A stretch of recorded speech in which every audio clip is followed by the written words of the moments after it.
तर hi friends, तर आज आपण दही जमवणार आहोत. दहीचं विरझन तयार करून दही कशा पद्धतीने चांगल्या पद्धतीने आपल्याला तयार करता येईल ते पाहणार आहोत. तर कधी दही जमवत असताना तुम्ही ना असं काचेचं भांडं घ्या बघा. काचेच्या भांड्यात तुम्ही दही बनवलं पाहिजे तर छानपैकी ते जमा होतं. तर हे काचेचं भांडं आहे, तर मी तुम्हाला दाखवते.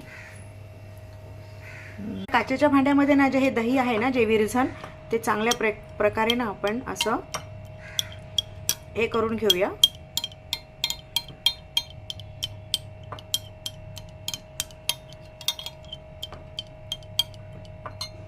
आता थंडीचे दिवस आहेत म्हणून याच्यामध्ये आपण दूध थोडंसं गरम टाकणार आहोत.